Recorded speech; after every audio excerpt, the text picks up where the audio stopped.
A secret binder handed to political influencers, a list that appears one day and vanishes the next. A jailed defendant suddenly transferred after a mysterious meeting, and a White House that warns Congress that transparency itself would be a hostile act. This isn't a thriller or a work of fiction, it's unfolding right now inside America's most powerful institutions. For 9 months, members of Congress have been demanding answers about the Epstein files, who controlled them, who blocked their release, and who might be named inside. Yet every time the truth seemed ready to break through, the story twisted in a new direction. I'm going to tell you what I'm doing this afternoon, but I can assure you that... But there's the free speech hearing. You're not going to tell me what you're doing this afternoon? Free speech is one thing, discretion's quite another, too. Okay. All right, so you're leaving to have lunch with the president. So, Mr. Farage, I have a question. Have you heard about the Epstein thing that's going on here? I have. You have? What do you think about it? I'm not going to give comment on anything happening in America. I'm here as a witness. Perfect. I'm here as a witness. I'm here as a witness for what is happening in the United Kingdom and in the European Perfect. countries. Let me just go through it. So it's been 9 months, right, since we've been meeting in these hearings.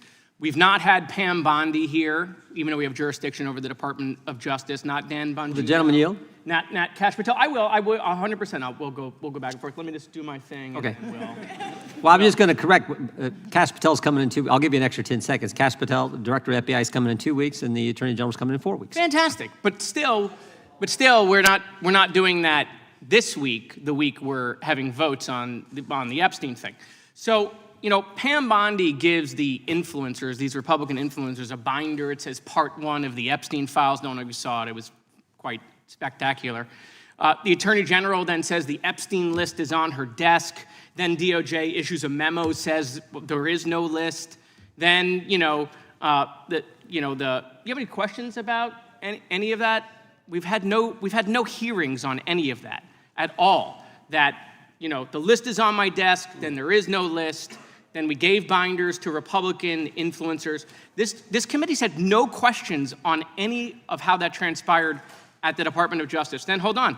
Well, it sounds like you're going to in the next few weeks. So that's a jolly good thing. Mr. Farage, we can talk soon, but not yet. Okay. Right.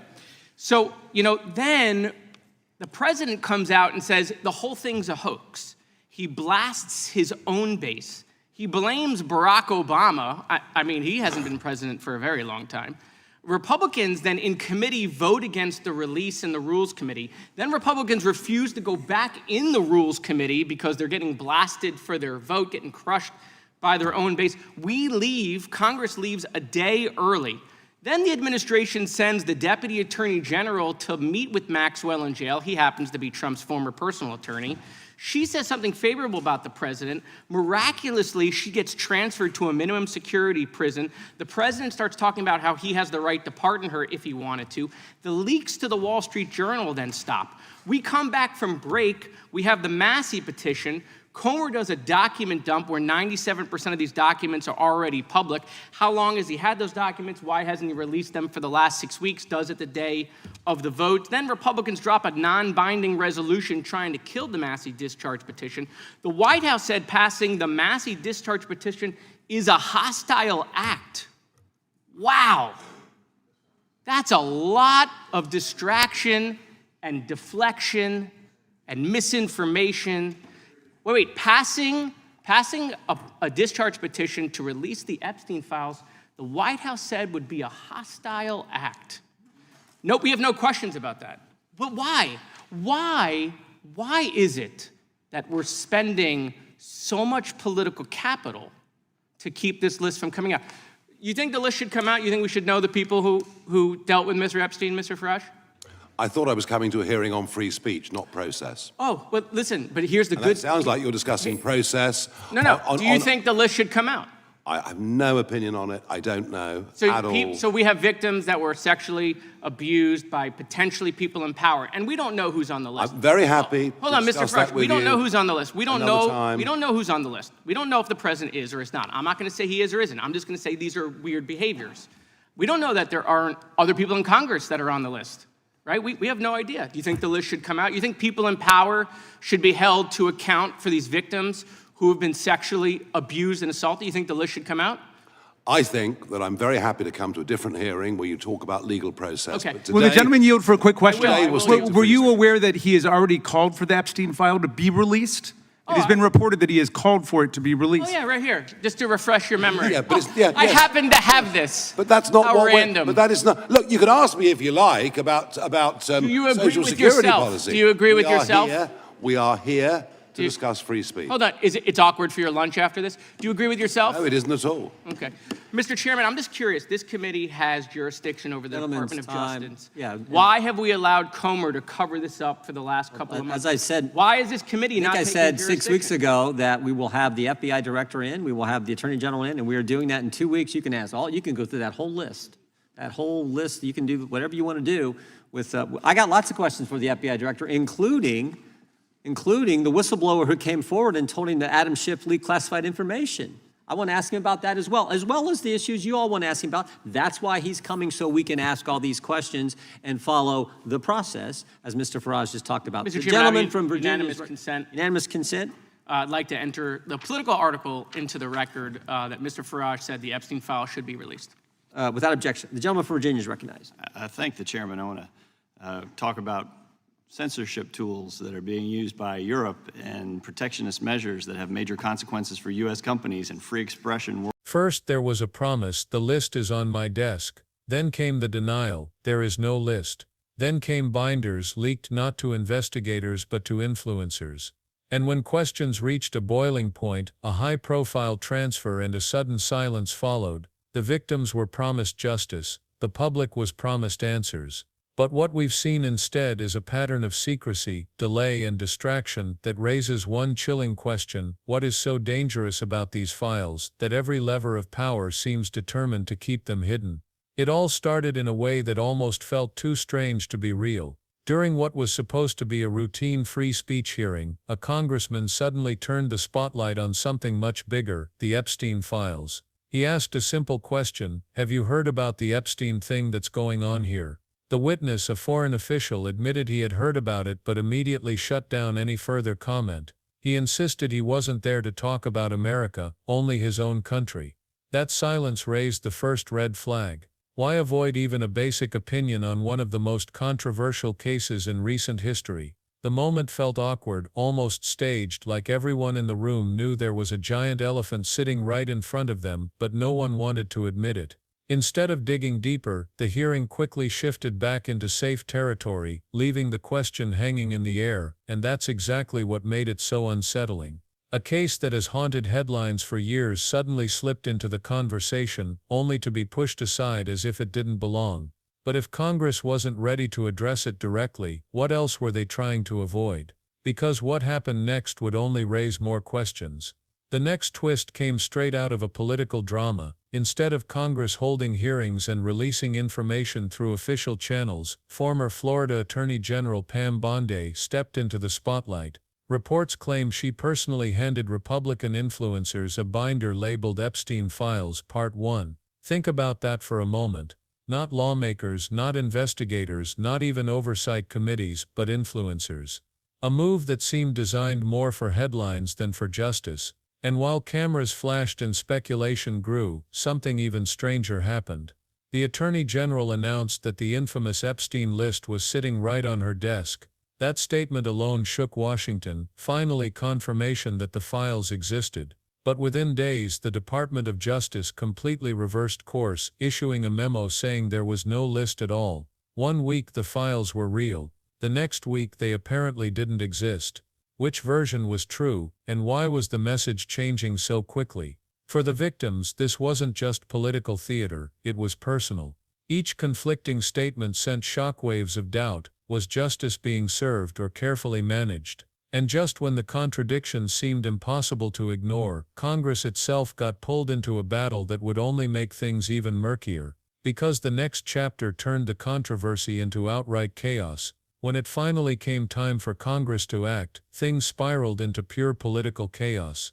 A vote was held in the Rules Committee on whether to release the Epstein files, and shockingly, Republicans voted against making them public. The backlash was immediate and brutal. Their own base, the very people who had been demanding transparency, turned on them overnight. Suddenly lawmakers were ducking the spotlight, avoiding cameras and scrambling for cover. Some even refused to return to the committee room at all, terrified of the political firestorm that was erupting around them. Within hours, Congress adjourned early, slipping quietly out of Washington as anger boiled over across the country.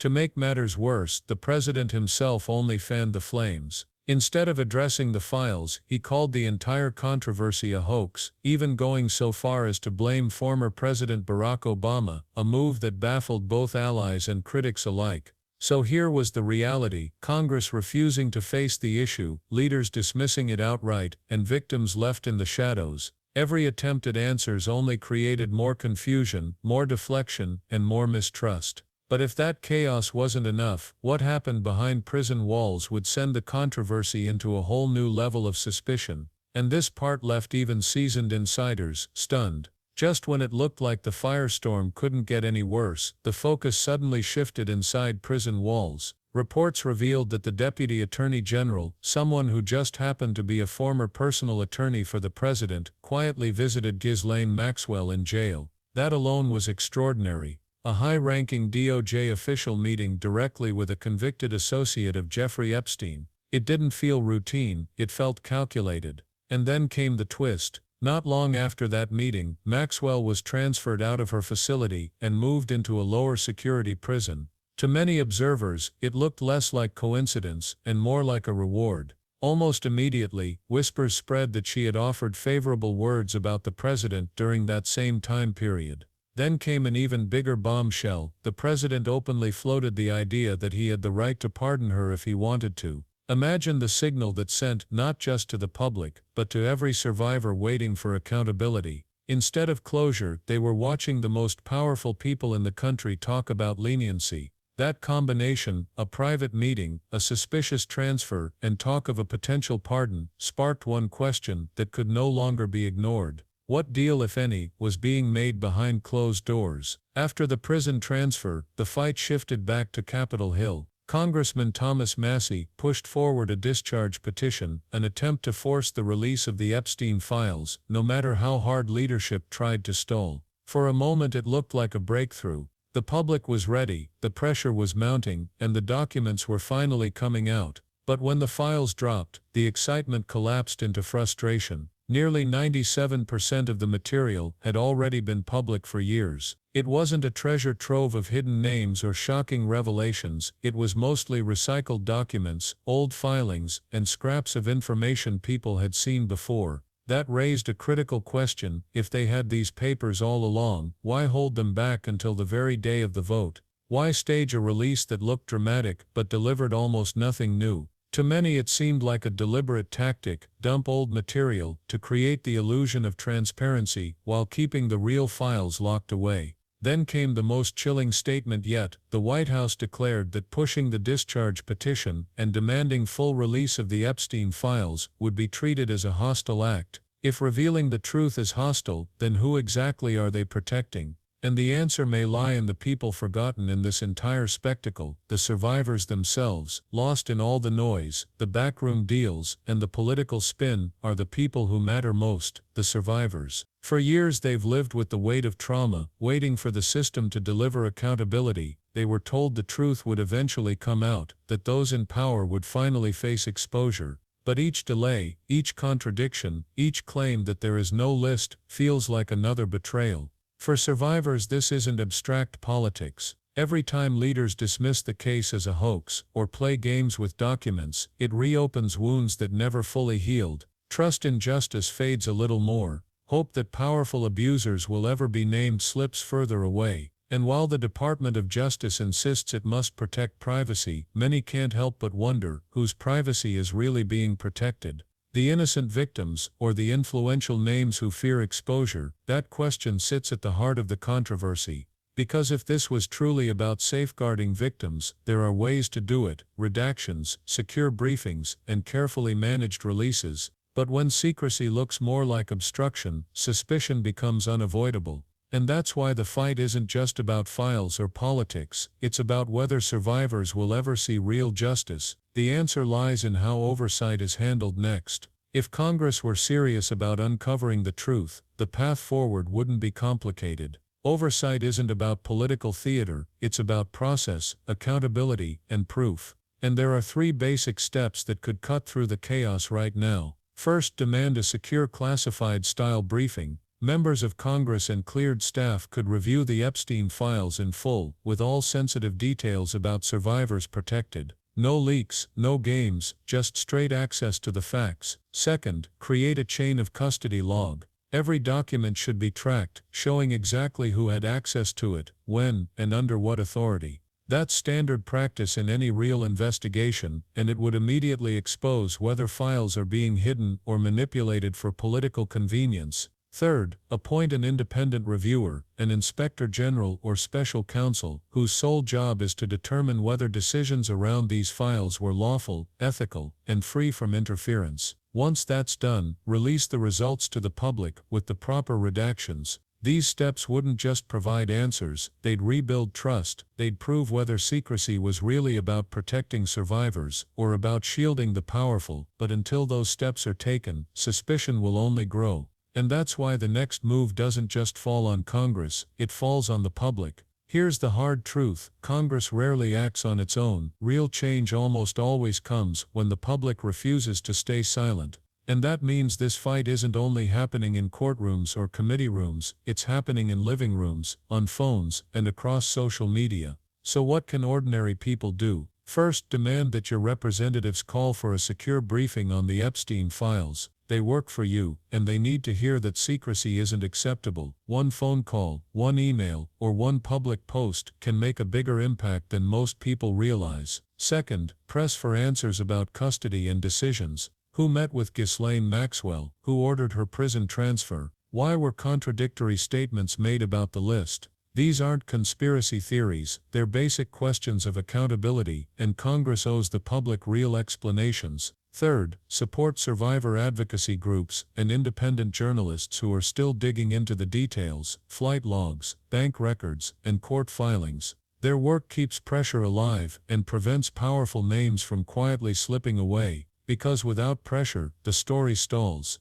And without public attention, the files risk being buried forever. But if the public keeps the spotlight burning, the system has no choice but to respond. When you step back and look at the timeline, it's impossible to see this as a series of coincidences. A binder handed to influencers, a list that appeared, then vanished. Conflicting statements from the DOJ, a prison visit from a high-ranking official, followed by a suspicious transfer, a document dump where almost everything was already public, and a White House warning that pushing for transparency would be treated as a hostile act. That isn't clarity, it's chaos. And in chaos, truth is easy to bury, but here's the key, this doesn't have to end in silence. Responsible transparency exists. Files can be released in ways that protect victims while exposing enablers. Independent reviews can cut through the politics and deliver facts. Survivors deserve more than recycled talking points and political games, they deserve justice.